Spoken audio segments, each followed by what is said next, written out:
Bismillahirrahmanirrahim. Dear students of English version 11, Assalamu alaikum. I am Muhammad Obaidur Rahman, lecturer in physics, Cantonment Public School and College, Saidpur. Now we will discuss important topics from physics first paper and second chapter from vector chapter, the multiplication of vectors.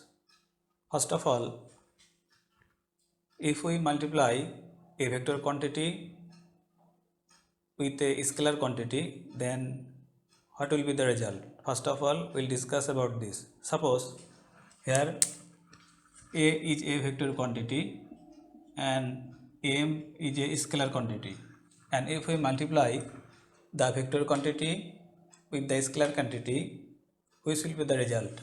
Suppose let us multiply m cross vector a, so it will be m into vector a.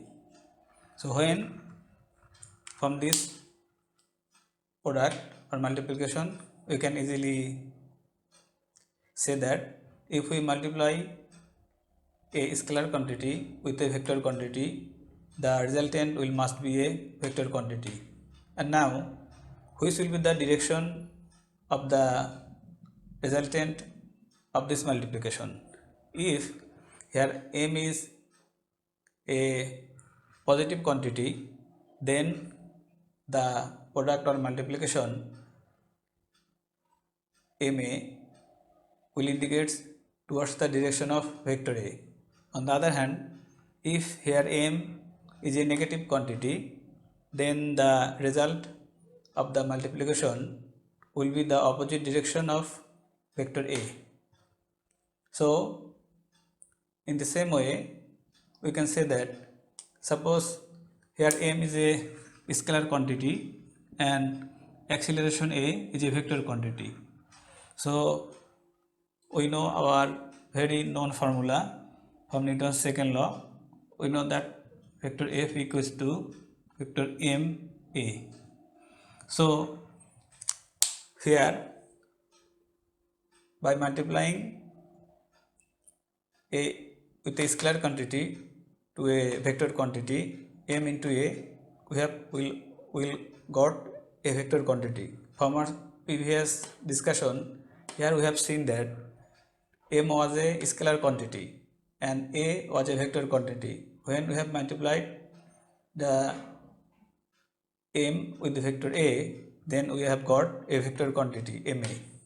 Then similarly, here suppose m for mass we know well and a is acceleration, and by multiplying m and a, one is scalar quantity m, the mass of the object, and here acceleration is a vector quantity, and by multiplying ma we will must got a vector quantity, just like this formula, just like this system. And we have got the force. By multiplying mass with acceleration, we have got the force, and we know well force is a vector quantity. So from the discussion, we can easily say that if we multiply a scalar quantity with a vector quantity, we must get a vector quantity. And what will be the direction? If here m is positive, then the direction of the resultant or the result of multiplication will be towards the direction of vector a, and if m is negative, then the direction of the resultant ma will be the opposite direction of vector a. The same way, here we have multiplying a scalar quantity m with a vector quantity a. Here m is mass, a and acceleration, and after multiplication m into a, according to this law, we must get a vector quantity, and according to the Newton's second law, and that vector quantity is force, and we know that here force is a vector quantity. And which will be the direction of the force? The direction of the force will be towards the direction of the acceleration. Now here we have already discussed when we will multiply a scalar quantity with a vector quantity, then we will get this information. But when we will multiply two vector quantities, then what will be resultant? When we will multiply two vector quantities with each another, then the system multiplication follows two process. We know, and one is now we will discuss about this. So when we will multiply two vector quantities, suppose vector A is a vector quantity and B is a vector quantity.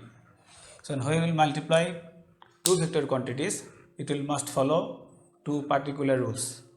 One is called the scalar product or dot product, and another is called the cross product or vector product. So when we will multiply two vector quantities, it will follow two particular rules. Number one, scalar product or dot product. Scalar product or dot product.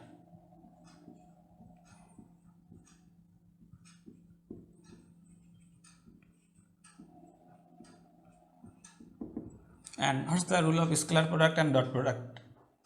Scalar product or dot product the same, and another process is vector product or cross product. Vector product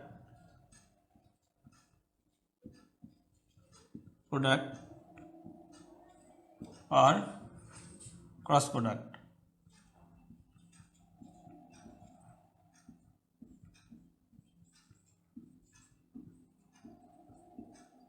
So from this information we can see that when we will multiply a vector quantity with a scalar quantity, which will be the resultant, that will be a vector quantity also. We have already discussed this. And now when we will multiply two vector quantities with each other, then it will follow particular rules of the multiplication of vectors. One is scalar product or dot product, and another is vector product or cross product. Now we will discuss about the scalar product or dot product. First of all, the students will must memorize the definition of the scalar product. According to the information of scalar product, suppose let us take two particular vector. Suppose here we have got two particular vector. Let us draw this. Suppose from point O along with OM there is acting vector A, and along with suppose ON here is acting vector B, and the internal angle between A and B is theta. Here you can see from the point O along with OM here is acting vector A, and along with ON here is acting vector B, and the internal angle between A and B is theta. Now according to the scalar product or dot product of two vectors, when we will get a scalar quantity by which multiplication of two vectors, when we will get a scalar quantity, this product is known as scalar product, and what will be the value of the multiplication in this case? In this case, according to the scalar product, the multiplication of two vectors, the resultant will be the magnitude of the two vectors, the multiplication of the magnitude of the two vectors, and the cosine of the internal angle between those two vectors.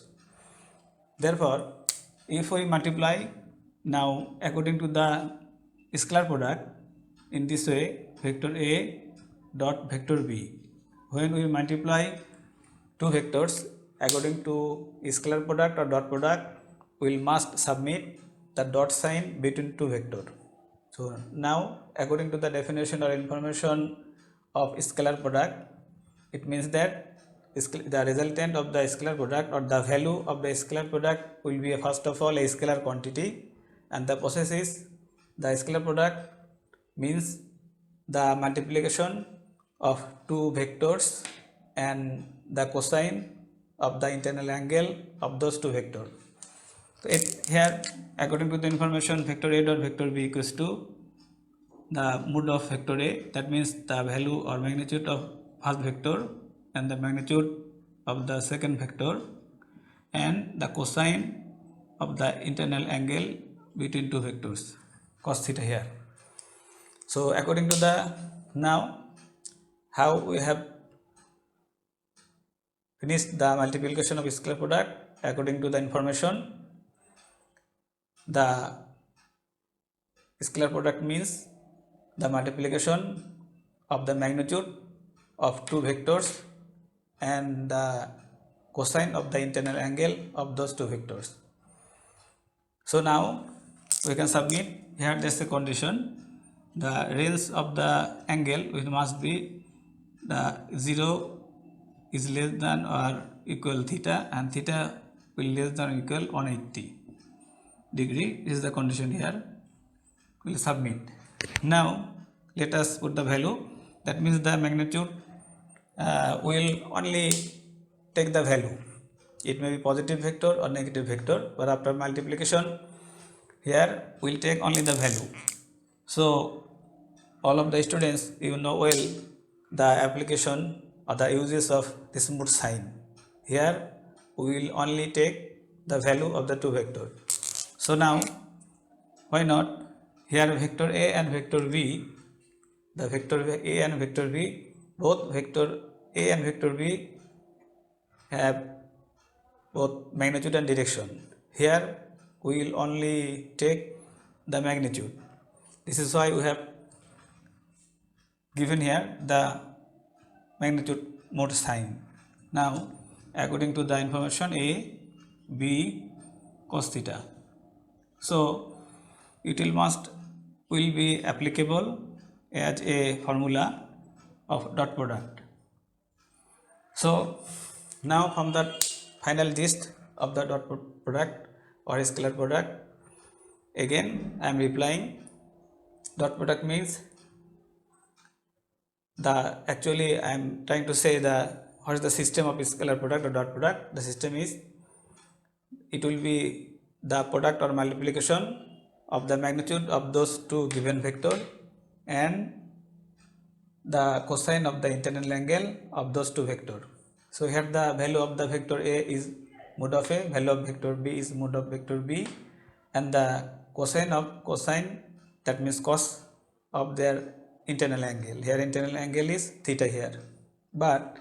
And from this type of product, according to the information, we must get a scalar quantity. Here A is the value of vector A, B is the value of vector B. So both A and B here indicates the scalar quantity, and cos theta is also a scalar quantity.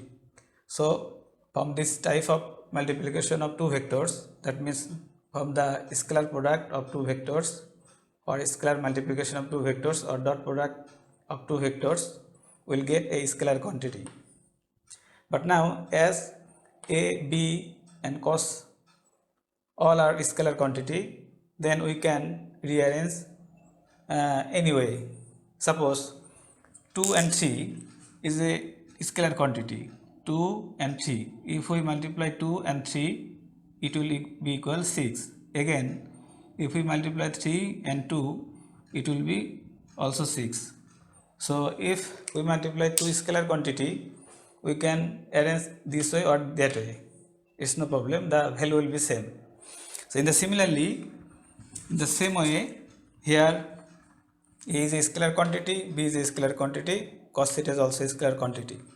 Now we can rearrange in this way: A equal into B cos theta. But here B cos theta indicates, in this case, here B cos theta indicates a particular information. Which this one, all of the students, you have already learnt it from your SSC level in higher mathematics. This is which it will express here. It is expressing a particular information. Which one this? If we draw, let us draw a perpendicular from point N on vector M. Suppose this perpendicular is in P. Then what will be the NP informed here?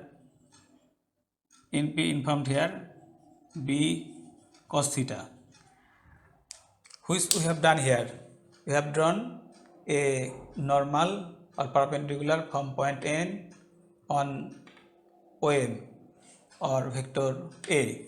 So we know, you can remember easily from the previous information of higher math in SSC level. Here B cos theta indicates here the projection of vector B on vector A. Here B cos theta means the projection or normal projection of vector B on vector A. Projection or normal projection. Why not? We have got this projection after drawing the normal NP. So here B cos theta indicates the projection of vector B, the projection of vector B, the projection of vector B on vector A. So in this way we can write here value of vector A into projection